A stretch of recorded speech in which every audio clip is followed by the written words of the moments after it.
Alhamdulillahilladzi anzala ala 'abdihil kitab wa lam yaz'al lahu iwaja.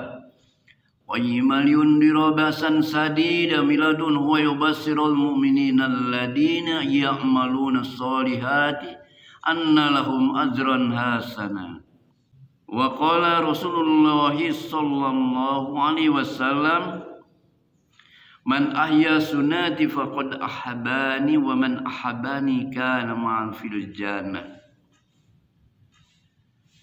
Alhamdulillah, segala puji bagi Allah yang telah memberikan kepada kita kenikmatan di dalam keimanan dan keislaman, dan kita selalu di dalam bimbingan dan perlindungannya, dan kita bersyukur kepada Allah bahwasannya detik ini kita bisa duduk di majlis yang mudah-mudahan ini adalah majlis yang diridhoi Allah Subhanahu wa taala, untuk kita semua berthalabul ilmi, karena sesuatu ilmu adalah diwajibkan Allah Subhanahu wa taala kita untuk menuntutnya selama ilmu itu adalah ilmu yang datangnya dari Allah Subhanahu wa taala dan dicontohkan oleh Rasulullah sallallahu alaihi wasallam. Ma'asyiral muslimin wa jumratul mu'minin rahimakumullah. Insyaallah kita dalam pembelajaran Al-Quran di surat Al-Ahzab. Quran surat Al-Ahzab surat ke-33 ya. Coba perhatikan di ayat yang ke-9. Ya ayyuhalladzina amanu dzkuru ni'matallahi 'alaikum idz ja'atukum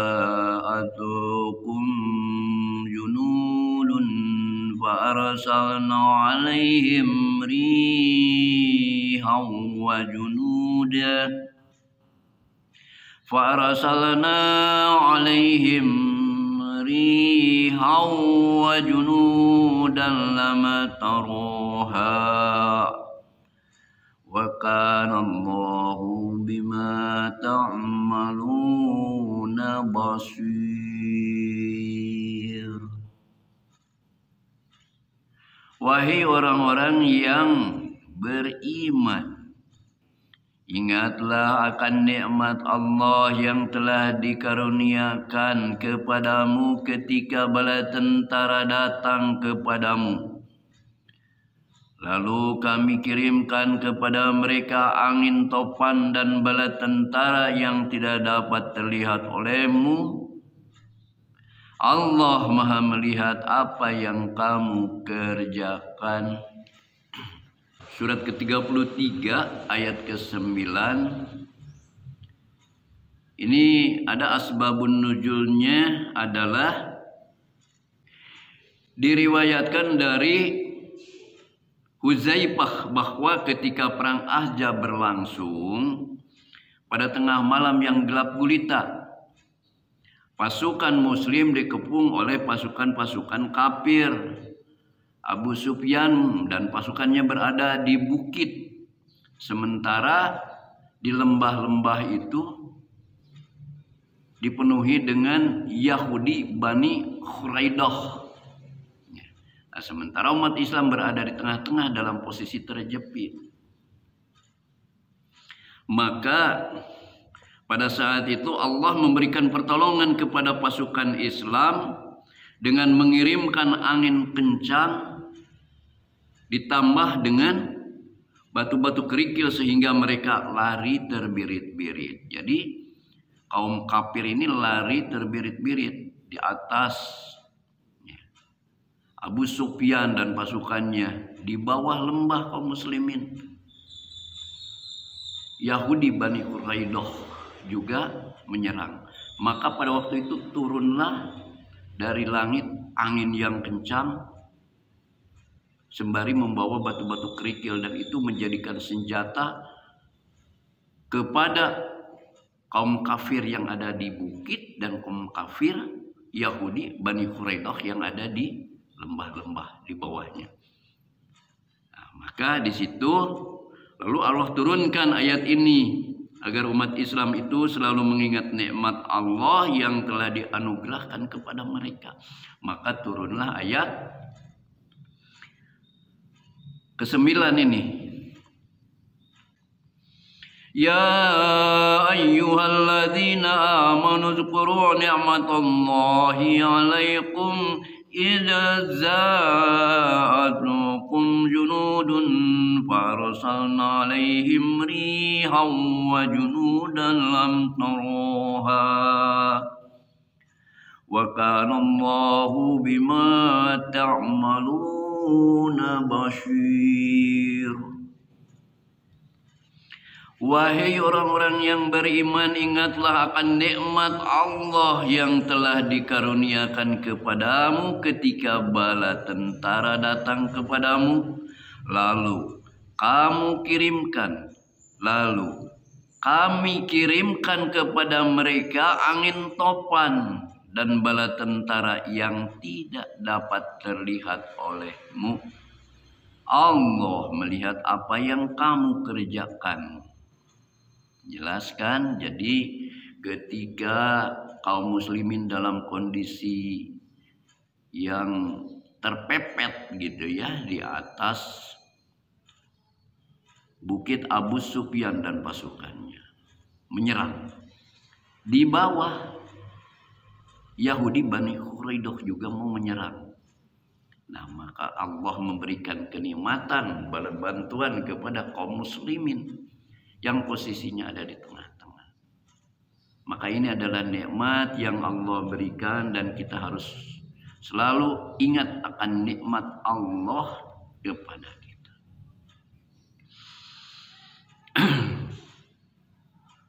Adapun di ayat-ayat yang berikutnya, coba kita perhatikan di ayat yang ke-21. Ayat ke-21 juga ini ada satu fadilah ya. Ini ada satu fadilah, itu ucapan yang membawa kebaikan untuk umat manusia. Coba kita perhatikan di ayat ke-21. Laqad kana lakum fi rasulillahi uswatun hasanatun liman kana yarjullah wal yawmal akhir wa dzakarallaha katsira. Sungguh telah ada pada diri Rasulullah itu suri teladan yang baik bagimu, yaitu bagi orang-orang yang mengharap rahmat Allah dan kedatangannya hari kiamat, dan banyak mengingat akan Allah. Jelaskan ayat ke-21 bahwa di dalam diri Rasulullah itu ada contoh tauladan yang baik bagi kita semua. Maka ikutin tuh cara hidup Rasulullah, bagaimana Rasulullah bermuamalah, bagaimana Rasulullah berjihad, bagaimana Rasulullah berzikir, mengingat akan kebesaran Allah. Tafakurlah kita kepada alam-alam yang ada di sekitar kita. Ya, tafakuri apa sebesar apapun, sebesar biji sawi atau atom pun Allah tidak akan sia-sia menciptakan, bahkan membuat nyamuk atau yang lebih kecil lagi daripada nyamuk. Ini adalah kita harus bertafakur, mengingat bahwa inilah kebesaran Allah dan bagaimana besarnya Allah menciptakan bumi dan langit, bagaimana Allah telah menciptakan sesuatu matahari yang memberikan penerangan kepada kita di siang hari dan bulan memberikan penerangan kita di malam hari, dan kita patut mensyukuri nikmat Allah. Nah, uswatun hasanah, yaitu contoh yang baik bagi kita, hanyalah Rasulullah Shallallahu Alaihi Wasallam. Ya, ada satu hadis juga mengenai surat 21 ini. Ada hadisnya yaitu dari Amr bin Dinar bahwa Ibnu Umar berkata, Nabi Shallallahu Alaihi Wasallam tiba di Mekah lalu tawaf mengelilingi Ka'bah berapa kali? 7 kali. Lalu sholat 2 rakaat. Lalu melaksanakan sa'i antara Safa dan Marwah sebanyak 7 kali. Nah, inilah suri teladan yang baik bagi kita daripada Rasulullah Sallallahu Alaihi Wasallam. Dan hadis ini diriwayatkan oleh Bukhari di nomor 381. Nah, itu adalah hadis yang mengenai ayat surat Al-Ahzab ayat 21, kalau 21 sampai 24 coba kita perhatikan. Coba kita lihat. Laqad kana lakum fi Rasulillahi uswatun hasanatun liman kana yarjullaha wal yawmal akhir wa dzakarallaha katsiran. Walamma ra'al mu'minuna al-ahzaba qalu hadha ma wa'adana Allahu wa rasuluhu wa sadaqallahu wa rasuluhu wa ma jadahum illa imanan wa tasliman. Minal mu'minina rijalun sadaqu ma ahadullaha alaih faminhum man qada nabahu wa minhum man yantadiru wa ma badalu tabdila.